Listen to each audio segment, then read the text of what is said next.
Job chapter 1.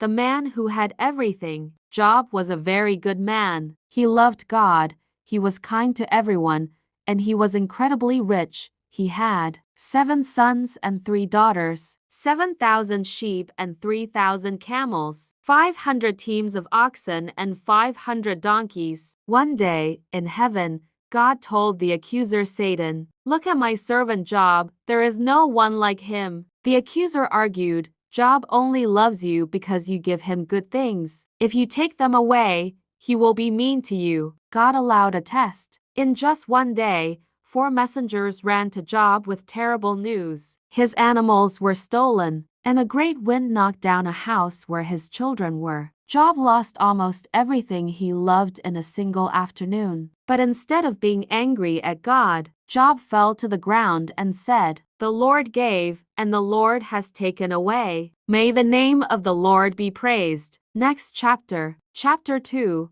the silent friends. The accuser wasn't finished. He said, "A man will give anything for his own life. If he gets sick, he will turn against you." So, Job was struck with painful sores from the bottom of his feet to the top of his head. He sat in the ashes and used a piece of broken pottery to scrape his itchy skin. His wife was so sad, she said, "Why don't you just give up?" But Job answered, "Should we only accept good things from God and not the hard things?" Then 3 of Job's friends, Eliphaz, Bildad, and Zophar, heard about his trouble. When they saw him, they didn't even recognize him because he looked so different. They did something very special. They sat on the ground with Job for 7 days and 7 nights. Without saying a single word, they just stayed with him because they saw how much he was hurting. The short lesson: God is with you even in the sad times. Job's story teaches us that being a friend of God doesn't mean life will always be easy. Sometimes things happen that we don't understand, but like Job,